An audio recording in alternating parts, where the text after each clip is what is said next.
Full 80 carries one, a lot of thought, but it looks like it will be the Cassante in the end. What it is actually going to be, I would have loved it if it was the Jax, because then we get Jax versus Gragas, and we get to see Zeus on his Gragas. Because that has been a pretty key pick in the LCK as far as the counterpick to the Jax is concerned. We know Ben probably doesn't care about counterpick whatsoever. His Jax is just absolutely terrifying. But he's going to be taking the Cassante this time as Zeus. All right, okay, so we've heard about the 280 carry meta. What about the 380 carry meta, Wolf? Because that's not even Vayne. That's Space Vayne. Yeah. Going to the bottom lane. Wait, no, surely not. That can't be it. That can't be what's actually happening. I think it might be Atlas, because... Really? Yeah. Because what's happening here? You're a genius, Wolf. Zeri loves to interact with the shields there as well. You need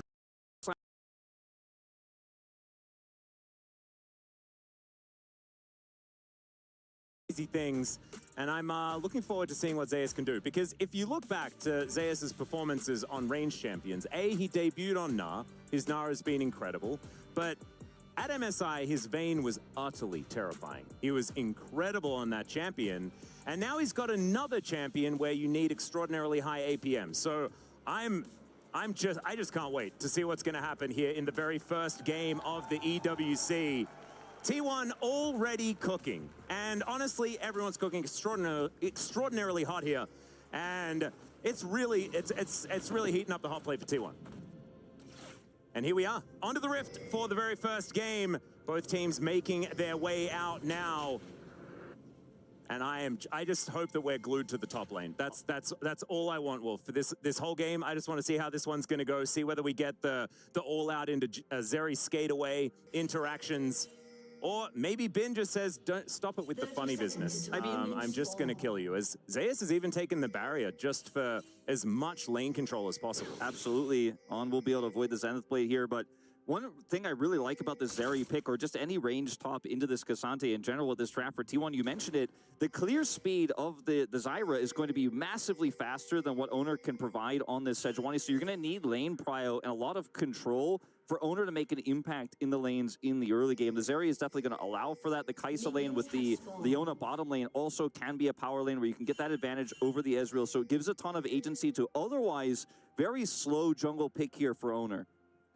Looking forward to seeing what's going to happen here, as Owner was considering possibly crossing the river. A little bit dangerous as Faker is trading with Knight. You can see there are 3 members of BLG looking to go for a late invade towards Owner's jungle, and I don't think Owner has any idea what's going on here. We'll see that ward go down. Probably knows that something is up here, as Elk and On moving into the Sejuani's jungle, and Owner is going to have to get out of there. I mean, with Elk being up here, it's a lane swap, Atlas, so we're going to see here is On and Elk head topside. This is going to put... Going to On, taking matters into his own hands. Now, this is wild here to start things off. Now, not going to be the Zeri matchup into the Cassante after all, with the lane swap coming through here. And it's just going to be Zeus backing away, but this is going to be a horrible start here for Owner in the jungle. We'll just go straight over to his blue buff, and Ben decides to back and teleport to the bottom lane. As you can see, already some damage done to that turret by Guma and Keria, but the Kai'Sa isn't going to wreck turrets too quickly as, whoa! Yeah, Keria already taken a bit of damage here, but they're just going to claim themselves a kill, as Ben possibly regretting the teleport option. Yeah, well, that's a huge win here for T1 on the other side. So 2 big wins back-to-back, and then the momentum is now shifted. Now with the turret shots taken here at level 1, Guma and Keria will have to back immediately. Won't be able to push this advantage further. And with the lane swap coming through here, Zeus is just trying to defend some of this jungle, as On has become a second jungler here for sure, as they go and take some of these camps away. So the critical advantage here that BLG has right now is they can use this control of the top side of the map to take money away from Owner, take camps away from him. He's already a very slow clearing champion in the Sejuani. With how quickly Zyra can clear this, she can just simply take these buffs and go back, look for a gank potentially. Of course, Keria keeping his eye on exactly what's going on here, as Zeus really wants to be able to clear out these minions. On going to hook his way in, but I don't think they're looking for a dive. No one really capable of tanking turret shots here towards the top side of the map, as we do have a little bit of a pause here. Have steady stick leaks and just go. A lot of changes over the years to lane swaps, turret plates, the ability to get gold by swapping lanes and throwing a top laner off, making it so that if you're late on the swap, if you react late, they end up getting a massive advantage. We saw this happen at MSI, where lane swaps were so prevalent that teams were kind of always guessing / assuming. And so It's through. They're like, oh, I'm going to play this Zeri into the Cassante. But then the Ezreal comes topside. This gives BLG this insane edge because they're the ones who had this plan. T1 have to be the ones to react to it. They have the faster clearing jungle, which means that Shun can get massive advantages off of this surprise. They end up getting that early kill on the owner. Had he known, had he been able to react, or if he was able to back off, for example, get out of there, it wouldn't have been as big of a lead. But he's both caught and his jungle is taken away. So huge advantages here to the side of BLG. Now, we might get a replay, I assume we will, of what happened when the teleport came through. It was probably just a follow-up Zenith Blade from Keria. They burst down the Cassante. Yep. That was a bit of a blunder. He wanted to greedily go straight bottom lane to pick up that farm as the wave was crashing, but ends up dying for it. And without teleport, it's going to take him a long time to get back to lane. With the turret shots coming through, at least Keria and Guma will have to reset, so it won't be as big of an issue as it could have been. But that's what you get when you dive into turret level 1. No, exactly. And they managed to crash the wave as well. So losing all of that experience at the same time after falling down. So definitely a big advantage to Gumushi and Keria. Of course, Keria moving now towards the top side of the map to assist his top laner / AD carry, and both of them have barrier. So I guess it's not even like you've got a top AD champion, right, who would just have teleport in that instance. It is just there are 2 AD carries for T1, and there are a couple of ways to think about it, right? Because like, we know that AD carries are very, very strong. His owner is looking for a little bit of a gank here. Still level 3 has a lot of options for escape, and he's going to use it. Although, well, actually, by not too far behind, I mean. He's making it on back to bottom lane here. And post 6 is set up dives in the bottom. Practiced on this really cool snipe tech R5 pick with the Zeri coming through. Yeah, it's really, really cool. I actually feel like watching the difference in gameplay as well, where most of the time, of course, obviously, the Cassante's level 4, so you don't really need to. And I think that is still going to be the case for Zeus in this game, just because if he gets all outed, he then just has a very comfortable way of getting back out of the situation, as Extendo Beam is going to do a bit of damage here onto Grasping Roots, not really connecting there as Faker gets rid of Knight from that mid lane. A bit quiet in the mid lane, as it were. So still going to be able to grab himself a grub, and no harm, no foul here. Really important that T1 were able to deny that second grub, because while they won't have a lot of control with this Cassante pick, obviously the Tristana will wreak havoc on turrets the more one. And when you look at the gold lead right now, BLG has a significant one, right? A lot of that on the Zyra, some of that on the kill that On picked up at level 1. Yep. But in terms of where we are in the game, still a very even game state here. We haven't seen a team fight just yet. Another thing to note in this very weird game, just kind of pointing out all the weird intricacies of it, is that because Zeus doesn't have teleport and Bin does, maintaining that topside control and control of side lanes is going to be so paramount for Zeus, because he won't be able to join team fights at a moment's notice the way Bin can.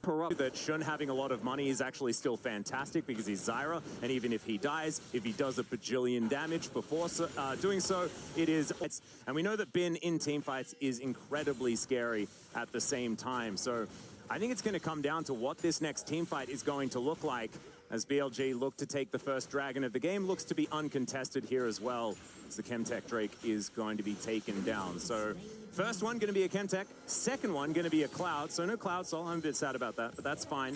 Don't get everything. There's a flash from Ona. Gets the flash out of Shun here as well, as Faker avoids the Strangle Thorns. Shun going to get rocketed in the face, and Faker is going to be able to grab that kill. Now T1 moving ahead in the kill score, and actually ahead in gold as well. Yeah, I think this is a really calculated play here from T1. Owner sticking around the Dragon Pit, maybe expecting that BLG would try to turn it into something more, since it was just that solo Chemtech Dragon.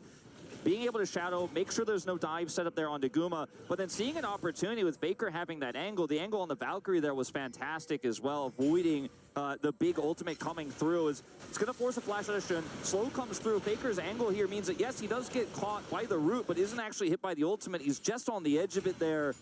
Ends up being able to follow up on the play. Big true shot barrage from Elk. Almost peels enough, but it's not quite. There's the Zenith Blade in. Shield of Daybreak comes down. Immediate cleanse on the Solar Flare. As Elk continuing up the damage. There is the massive ult through from Gumayushi. But Honor's just going to flash his way out. Elk continuing to deal damage. And the Ezreal is the one that is going to find the most advantage in this play. Fantastic peel from On in that situation. Doesn't even have level 6 just yet, but able to keep both Keria and Guma at bay. away. And as his shield expires, Guma thinks he maybe has the damage to go in there. Doesn't quite. He has barrier, so, you know, he would have been able to maybe potentially extend that trade, but unfortunately, Elk's health just a little bit too high. He's not able to actually capitalize the way he was looking for there. Yeah. Definitely a very aggressive player. Wasn't expecting the killer instinct from Gumayushi off the back of that one. Didn't feel like the setup was quite there, but he saw a window.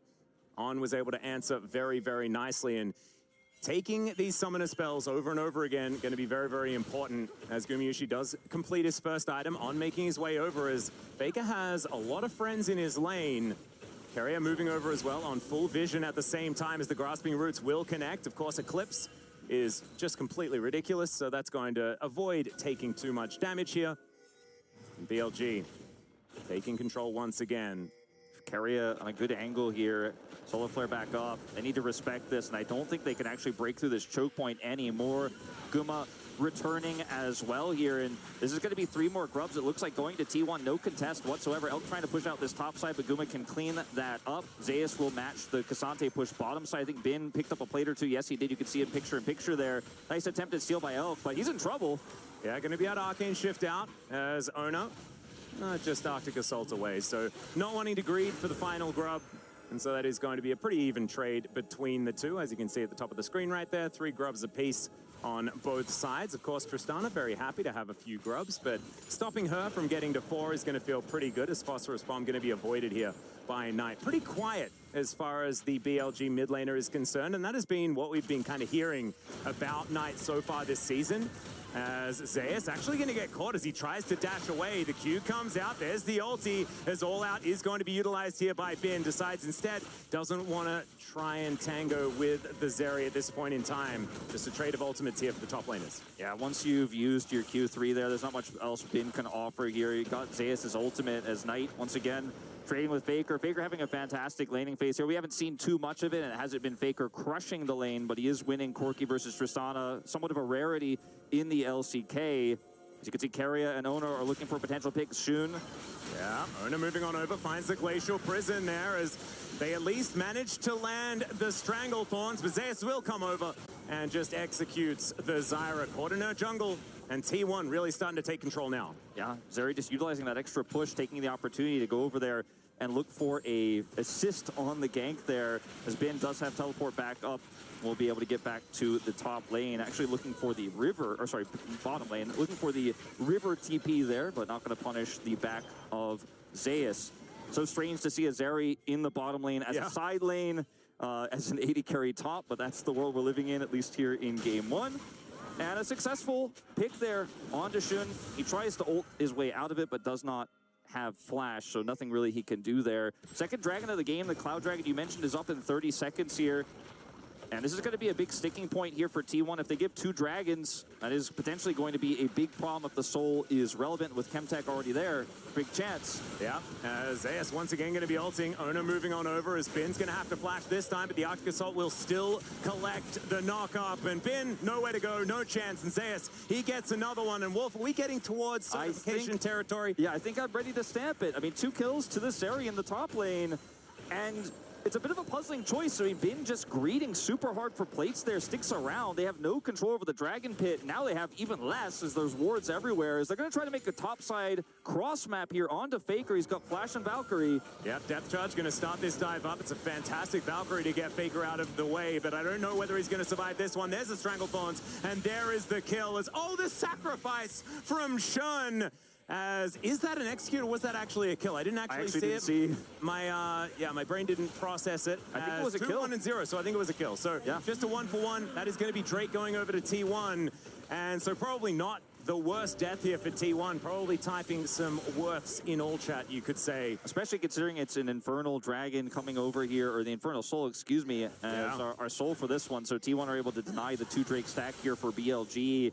And it's really tough to dive a Corki. Obviously very squishy, but pretty mobile, so could buy a ton of time there, and Shun will have to trade his life. And the gold lead he had is diminished quite significantly, down to just 187 now, 100 to his name. I've seen this one before, Wolf. And the value isn't as, okay, Ben, pushing up, man. We're dashing over the wall here is Zeus. Gumayushi going to come down as well. There are too many 80 carries in this game. The Rift Herald will be taken. Herald collected here by Shun. We'll see whether Bin's sacrifice is going to be in vain or not as they get to work on the top side of the map. Zayas should be able to finish off this turret.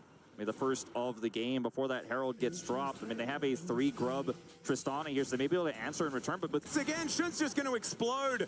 No way out, and they are picking on this extremely squishy Zyra that just seems to be overextending now in this game. And I understand the thought process here for Shun and for BLG. You lost the bottom turret, you lost your top laner in the side lane. You've got to make a cross map happen. Faker used his flash in the last play. Maybe you could drop Herald this. You got to group, you got to push deep into the jungle. But T1 were already one step out of the play. They kill Bin, instantly reset and head straight to top lane because they know that's BLG's only option to try to make a cross map. And with the Herald being taken, they knew they had that extra buffer of time to get there. And now this game is wide open for T1. What was a small deficit early with the lane swap shenanigans ends up not really working out for BLG long term.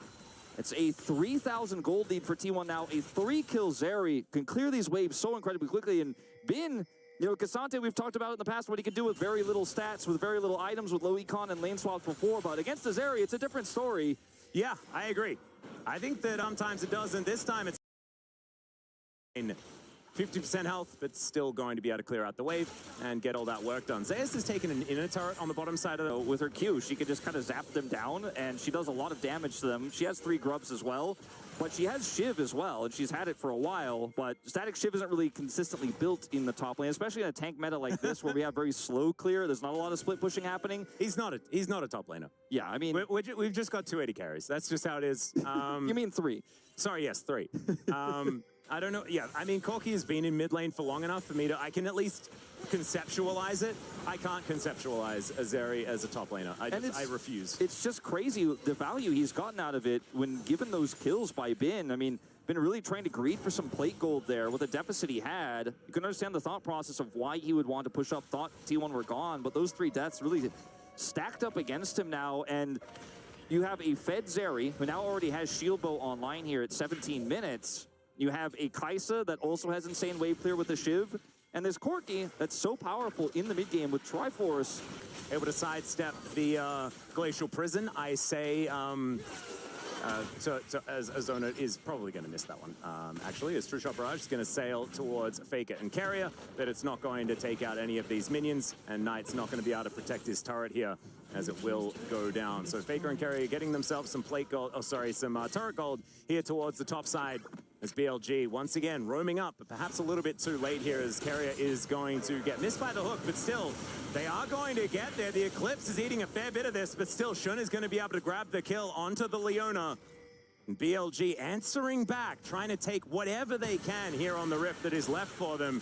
Bin taking some damage from Zayas once again, but he's just going to dash himself away. Doesn't want to mess with this Zeri at all. Finally, the Herald maybe going to get something done here in mid lane. Still a pretty healthy. He's going to flash, gets himself out of there as Faker teleporting right into the thick of things. Zayas has turned up as well, and Faker kind of frontlining on this one. Taking Mystic Shots. True Shot Barrage is going to get flashed by Faker, and that is a good amount of respect. That thing does so much damage. Great usage of the Herald here to set up for the Dragon. Faker, unfortunately, basically tanking all of that aggro to save the turret there. Isn't going to be able to make an impact. Did back. Of course, doesn't have TP anymore. Flash now down, and BLG will be able to take this one away. A great play. And it's all set up. Oh, that's a flash. Gumiushi going to have to flash in response as well as Carrier. Just a little bit late to the play, and that is going to be out of turret in mid lane as well as that Dragon.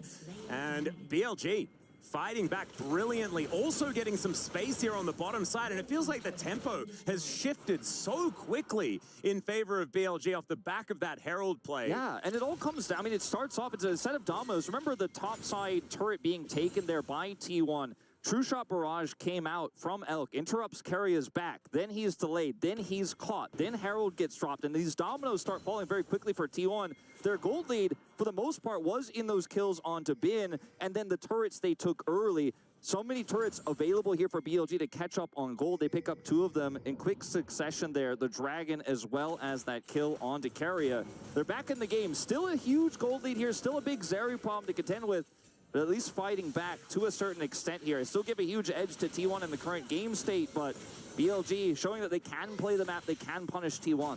Absolutely, and I think that if you have a look at what this is going to turn into in the late game as well. I do think that BLG's team fighting is going to be absolutely terrifying. We know Tristana does so much damage as this game goes on. New items on the previous patch and just here in this season have really benefited her. And so she is going to be really, really huge, despite what people say about how Knight has been playing. Elk on this Ezreal as well. We know how good he is as a Grasping Roots is going to land once again. Stranglethorns avoided, but it splits T1 and gets a whole bunch of flashes and cooldowns. See whether BLG can find an opportunity. Killer Instinct here from Gumayushi. Solar Flare gets flashed, and we're running out of these flash buttons on both teams now. But once again, it's not going to be a decisive fight. Gwyn is going to get some extra time in the bottom lane here with all of this fighting here in exchange of those summoners. Does have his teleport available, so can just sit down here, get some additional gold, get some additional experience. So I think overall still a pretty big win here for BLG, especially for Bin. But a nice strike back there from T1, and On has just done such a great job of absorbing the pressure and peeling for his squad. When we see these re-engages come through for T1, Knight should be able to get out of here just fine. Doesn't have a turret. Yep. He has a jungler nearby. Yep, and he's in Fog of War as, okay, sure. He was also in Fog of War, going to throw the Grasping Roots towards Ona. As the plants are getting up, just a fight for the Rift Scuttler. Ona's going to win that one with his Smite. Knight not going to be able to kill the Sejuani or anything like that. Pretty tanky now, getting very close towards his Warmogs after that Zeke's completion. And True Shot Barrage just checking to see whether there are any people in the Tri-Brush. Now, it has been an LPL classic to start early Barons with this Zyra jungle pick, and I don't think he quite has the items just yet to be doing that, but they do have a lot of control over this, and T1 need to continue to group here. Faker, no teleport just yet, but coming up soon, but he has to rotate over, and BLG is fishing for a pick, fishing for T1, trying to clear vision, threatening this Baron here. It's going to allow them to take out their third turret of the game here. And I got to say, BLG, from a pretty massive deficit, have used this teleport that Bin's been holding, have used this control of the top side of the map to gain pretty significant advantages, and T1 have been a little bit slow to respond. You have 380 carries, but you only have a front line and a half. With that Leona, obviously, you can tank a decent amount, but it's really hard to set up those engages for Kai'Sa when you don't have control, when you don't have vision. And this is a thing that T1 have done for many, many years as well. It's picking for lane. It's making sure that you've got these answers to really get yourself stepped into a good position in the mid game. And sometimes they sacrifice composition in order to do so. I think the T1's comp still team fights quite well. You've got so many threats that you can sort of play around, and Leona and Sejuani will have so much CC just themselves that you can see how a team fight will play out. I do think, though, like you say, the teleport from Bin is going to prove more and more valuable as this game goes on, as far as controlling the map, and as these really valuable neutrals get more and more vulnerable to the amount of items that these players are picking up. I think that Bin being able to push in a side lane until he's required is going to be very, very strong. I think the LDR pickup here for Zeus is a really big spike for him into this Cassante, and is going to make it a little bit easier for him to team fight front to back as long as they can set up the counter engage coming through. But it, again, relies a lot on vision control. Time's running out on this spawn of the second Infernal Dragon. Now, T1 more grouped bottom side here. Faker has his teleport back. They were able to get vision on the Baron here, so I don't think it's going to be a trade of objectives, but BLG are definitely fishing with the idea of this. They do have that Zyra. They do have pretty fast clear here, so T1 constantly having to stay vigilant between both objectives here. And they have no real map control. They've got great follow-up for a Sejuani ult, for example, for a Solar Flare. They've got some poke coming through from Guma now, but here we go, starting this up. Full control for Baron. Shun is going to annoy Baron just a little bit here, who's just going to be one-shotting these plants. Does get rid of them. So going to replace those seeds, but does collect the Rift Scuttle vision, which is what BLG were looking for in that moment. Now just keeping control of mid. Playing this one out, seeing who can get that push, who can then get the right leg up in these river positions, be it around Baron or around the Dragon, making things very dark for T1 though. Yeah, you can see the Observer showcasing how little vision there is here for T1. Even the Ezreal ult is significant poke here. Oh yeah. And Elk is just kind of playing with his range advantage right now. Zeri, fairly low range, obviously, outside of her extendo beam. But Elk can continue to push these waves through. and T1 just aren't able to skirt around. And this buys enough time now for the Dragon start for BLG. So Tristana, another power of Tristana, she can do Dragons very quickly with this Zyra. T1 will clear vision, but they don't have the speed to trade this. So they're unfortunately just going to have to give the Dragon up. But it's just been mid-prio that T1 has been so far behind on. You can really feel the weight of the lack of teleport here for Zeus in this game. No, I agree. I actually think that it's starting to become a little bit of a worry. The apprehension that you're sensing here for T1 makes a bit of sense, and BLG a little bit more decisive with these plays in the neutral. Now moving towards this top side, and what we want to see is a little bit more of the T1 we saw in the early game, right? The T1 that was making proactive plays, that was just going for it and pulling the trigger. That's what gave them their initial advantage, and now they're trying to hold on to it instead of pushing it forward. True Barrage going to sail by. That's going to get some extra vision, which is, I assume, what it was looking for. And stopping any single back there could have staggered T1 to a situation where, you know, Keria has to then flash out or something like that, and then it's just an easy Baron start here for BLG. But again, T1 walk away with no vision. Now, the weight is on Faker's shoulders in terms of dealing with this bottom lane because he's the one who's got the teleport. He's the one who could be far from Baron, whereas otherwise you see T1 are just constantly grouped, constantly fighting for vision, which means Ezreal gets to keep pushing these mid waves in, and it's a constant juggle of vision that BLG is winning. They have the 2 Infernal Drake advantage, so that's some additional stats for the Ezreal poke as well, really starting to be a big problem here for T1. With a gold lead, it looks like T1 are in a great position. 3 items there, but we're just not having a straight-up 5v5 fight. BLG are not allowing it. Yeah, Ona now possibly out of position. Does have Keria there, but there's no real damage follow-up unless they can create some plasma here for Gumayusi to react to. There is a snare, and the Void Seeker not going to connect. Hook as the re-engage does come in. Glacial Prison is decent, but the shutdown onto Zeus immediately, and BLG, they might use this to start off the Baron, at least Elk, that's what he's decided he wants to do. Still, Void Seeker is going to make it seem like it may not be the best decision to make, and BLG looking for a turn instead. More poke coming through here, as the more you hit, the more you can throw. Gumayusi still just firing them out willy-nilly. Still, it's going to be a wait for Zeus to come back up. 25 seconds on that one. Yeah, no teleport, no barrier for this fight if it does break out. But at least the Void Seekers, like you say from Guma here, the accuracy of them good enough to actually deny BLG from starting this up. But you know, Atlas told you already, Zeus, you're not a top laner, you're not a tank. You can't be that far up on Zeri into a Nautilus. He got punished so hard with his positioning there. Again, it's not something we normally see Zeus play. In fact, we've never seen him play it professionally here. He's pulling it out at the Esports World Cup. It gets punished, his first death of the game. And that control for BLG does continue. And that's a lot of money going over to the carries of BLG as well. Elk going to go back and complete his Bloodthirster. So 3 items done for both 80 carries on either side. Gumayusi and Elk is who I'm referring to there. Zeus has had 3 items for quite some time. But Nash's Tooth and, of course, the Ginsus and Static Shiv are a bit cheaper than what has been put together here by Elk so far, as T1 possibly looking for a fight, but on so incredibly tanky. 1-0-3 on this Nautilus, and he is feeling like an actual tank. Yeah, it's looking like a Senna Nautilus situation here with how well On has peeled this game, how incredibly well he's played around these choke points. Sendo Beam going to hit him pretty hard in this moment here, but he's got the Warmog, so not going to feel too bad about that. You know, meanwhile, Elk continuing to control this mid lane, out-pushing the Kai'Sa consistently as he just offers more and more poke. Even with True Shot Barrage, you can see these Qs really stacking up. Yeah, well, another Glacial Prison goes down here as Faker just going to grab that kill onto On, and as we praise him, we cast a curse him.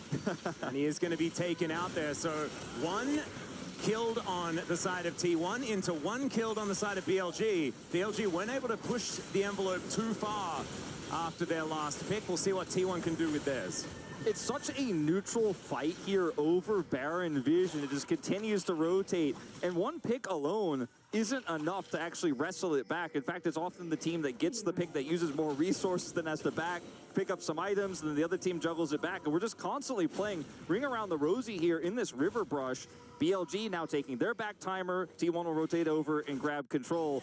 We're going to move back to this moment. On really far forward here, not completely cleared that ward, but hitting it there gave Ona the information. He could look for that pick there, so well played by him. Good punish onto On after our little caster curse.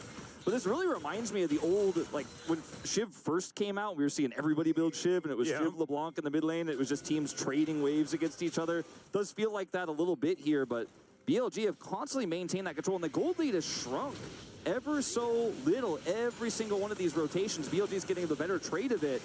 T1 no longer really in the driver's seat.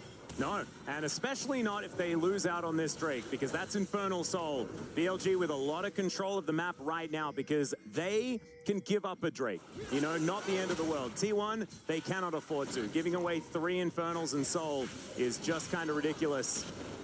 As T1, you can see, positioned to try and take this one down, and they're going to be fighting for the death for this one. As let's see who's going to be able to take it here. Shun taking some poke damage, and these Void Seekers also starting to do a fair bit as well. The rotation around from the Zeri, but the Dragon is down very, very low. There's a Killer Instinct. They take down the Jungler, but can they win the fight is the question. That's the Dragon secured for T1. Carrier is just taking Bin for a ride, and the rest of BLG are just melting. Now the top laners are going to do battle. Yeah, Bin's going to win those as he walks into melee range of the Cassante.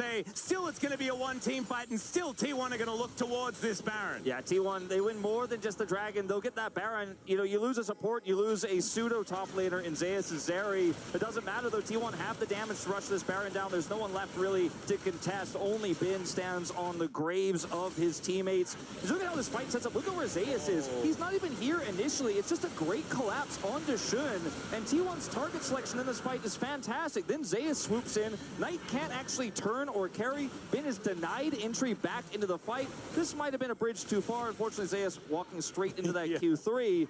But a great target selection onto Shun, taking the Zyra out of the fight, guaranteeing the Dragon, then having that follow-up, making sure Knight just doesn't have any agency, no way to pop off. And it's, Guma feeling pretty good, I think, about the secure on the Dragon. Sorry, Owner feeling pretty good about the secure on the Dragon. Yep. And Owner looking like he just managed to secure the Baron as well. So as you can see, Baron going to be up for 2.5 minutes here. We'll see what T1 can do with it. See whether they can actually break open this game, because T1 have been the team that have found so many advantages in this game, but it always feels like BLG then find ways to take back control of how this map is going to be played. And so now with this advantage, with the Baron, they should be able to grab some push here. And the outer turret still standing in mid lane should be the first target here for T1. There's an inner on the top side of the map as well, but to really open up the map, it has to be through mid. It does have to be through mid. Yeah, we'll be taking down some of these wards around the map. Shun gonna get slowed down. There's a Glacial Prison as well. Special delivery of Gumayushi with the Killer Instinct, and there goes the Zyra. Massive tanking being done here by Carrier, but can't tank absolutely everything in the kitchen sink. And so he will go down, but jungler for support, you take those, especially if you get a turret along with it. Absolutely, and that's just going to allow Zeus to push this top lane in as well. And this is really, again, great target selection by T1. Guma's constantly fishing for those Void Seekers because Owner is standing next to the Zyra. So look at the positioning here. Solar Flare comes out, you've got the Killer Instinct here instantly to follow it out, and then when the Sejuani ult comes through, he's as good as a dead man. Does try to get out, does flash, and will take Carrier with him. But so much control gained off of this one single pick. Again on the jungler, 6 deaths on this squishy Zyra. And after such an incredible early game as well, as Bin is going to find the knockback onto Owner, but skating on in is Zeus. Bin now just going to have to book it out of there. On in so much trouble, walking the wrong direction. Owner going to finish him off. And T1, they're starting to knock them down now, starting to get a feel for how this game is moving closer and closer to a victory for them. And they'll push this wave towards the inner turret and really expose BLG's side of the map now. Yeah, we'll see if they can actually grab this inhibitor with the last 30 seconds of the Baron. They really want this. Yep, Solo going to set up for the Zenith Blade. It's a decent Stranglethorns, but he's still going to go down. The follow-up just not going to be there. Another Glacial Prison, great buffer there from the Tristana, but Knight not able to offer any damage back, and that's going to be base broken by T1. I think they want more. Yeah, they ain't stopping here. There is still 15 seconds on this Baron buff. They're going to take at least one of these Nexus turrets as the minions are starting to run out. 4 members of BLG sitting here on their Nexus. And T1 still trying to push forward. Carrier, not sure about that one, but I like the gusto. Has been in a whole host of trouble. Faker taking matters into his own hands, but not enough damage to kill the Cassante just yet. Turret shots just raining down as Elk landing these pot shots and starting to make these health bars look a little bit lower. Oh, the teleport flank from Bin. Big old flank from Bin as he dives in towards Owner. I don't think Owner's too worried. The all-out does come through. If they kill the Sejuani, it may not necessarily be end of the world. 53 seconds on Infernal Soul for BLG, though. And so T1 are going to have to book it. As soon as owners spawn, they got to get to that dragon. Yeah, they're going to have to rush through. You can see even with the super minion here, Elk is rushing as fast as he can, using True Shot Barrage to clear this mid wave so they can get prio for said dragon. Knight does not have teleport, but he's going to opt to back here to buy that fourth item. Now has it picked up. He's got an insane amount of damage he could do if given the agency. And I think all eyes are going to be on Shun here. This is a great play from Bin to come over here and look for the stop of the retreat here. Going to take owner out of the fight. Now we'll see if this ends up mattering at the end of the day here when that fight breaks out. But obviously advantage BLG. They have the prio. And this is not just for an Infernal Dragon. It's for soul for them. T1, no objective to trade for, but it looks like with no prio, no teleport on Faker, they're just going to opt to give this up. And I can't blame them for the choice. They have mid control with the inhibitor down. They can maybe grab a second one. That's the goal here if they can get it down quickly enough. But I think trying to walk head first into that BLG composition without prio was just not going to be a successful strategy. They won't get this inhibitor. Bin shows up, stops them from taking it down, and T1 walk away with nothing. Yeah, not going to be able to get too much here, and Infernal Soul is a huge sacrifice for T1, and I imagine they are not too excited about heading towards an Elder Flip scenario. No, definitely not, especially when you consider how powerful Elk is going to be. He has a Spear of Shojin now in his inventory. He can constantly poke and then set up to come in and collapse for the kills here. I think all eyes going to be on Shun when we do get to that potential Elder fight, which I do think will be the deciding moment in this game. But even before that, if he gets picked, he's the one who's consistently been the target here for T1. But otherwise, in neutrals, if he's not caught, no one else really can go down. On so tanky, and the poke here in neutral for Elk is much stronger than Guma's when you consider that Infernal Soul. 3 stacked Infernal Drakes. I mean, look at this, even alone, Guma's health bar going down pretty quick. Yeah. It's absolutely terrifying. Doesn't have a whole lot of lifesteal in the build as well. Has gone for the full AP Kaiser to diversify that damage profile here on the side of T1.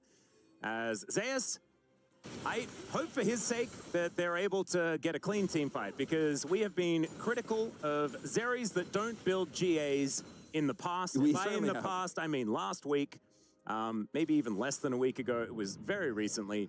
And we'll see whether he is going to be able to keep himself alive. It is massive damage potential here for the Zeri in the team fight. But if you lock her down, she could just be wiped out. And then T1 are without one of their very crucial AD carries in this next fight. See how he is going to be able to play this one out, sitting there with his Bloodthirster shield stacked up. Yeah, looking for a big wraparound ult here. Could slide in. Potentially, Shun's positioning here relatively risky on the right side. Here we go. Extendo beam, not quite going to land there. Neither is the Glacial Prison as BLG able to get themselves out of there. Bin at about 50% health, but he's the tank. He's not too worried. Solar Flare also not exactly hitting the sweet spot as Shun able to walk that one off as well. Still T1 winning in the damage trades. Yep, you can hit every single Void Seeker onto squishy targets like Shun. I mean, this is going to really start to stack up. Corky Poke, not as strong as it used to be, but still relevant here. As T1, I mean, the weight of the wallets, you can really feel it. Shun just trying to back away, get some healing. They're going to start the Baron. It's going to have to be a clean engage from On. Yeah, there's the flash forward from On. Speaking of which, True Shot Barrage over everyone as Zenith Blade into the backline just to try to get rid of them. And now Gumayushi, that killer instinct really working out. Faker dashing in. It's a little bit split, but it's working as Gumayushi flashes over the wall. There's the double kill. T1 dealing with Bin on the top side. Zeus not going to be falling this time around. And T1, it's another team fight, and this one could be the end of the game. Looks likely they're going to push down mid here. You see Zeus pushing top side, but he doesn't necessarily need to. He could just rush to join his teammates. They've got the clear here. Only one Nexus turret stands between T1 and winning the first game of the World Cup. That's a big old flash forward as Knight's going to get slowed down. There's the Glacial Prison. Set him up and you knock him down. Carrier and Ona with some great initiation in this game. And there goes the first Nexus of the EWC League of Legends. T1 going to claim it. And BLG going to need to win the next one to stay in it. What a game to start it off. Top Zeri, lane swaps, crazy comebacks. I gotta say, on one hand, I almost was more impressed by BLG's performance in this game as an overall big picture, considering how far behind they were, the picks they found, how well they played around lane prio. But T1, the target selection again was so good, punishing Shun in those critical moments, bringing the game back, ending it there. The team fight that was super clean, and going way too deep onto one of 3 AD carries was a bit of a mistake, I want to say, for BLG. Didn't quite work out, but ladies and gentlemen, we're going to take a short break before the boys in the studio break it down.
Well, T1 take first blood, winning the first ever game here at the Esports World Cup presenting League of Legends. Has a couple of key plays around key objectives. Has the world champs up 1-0 against BLG. Thanks to the back of some huge plays here. Zayo's getting that one there. And the Zeri pick has to be a big thing we're going to talk about. All that being broken down here in the area. Welcome on back. Digon alongside Ox and Valdez. And guys, that was a heck of a good start here for T1. Yeah, and I think you can see why there's been a bit of a rise of red side priority, particularly in the LCK. We've seen that quite a bit because this counter pick potential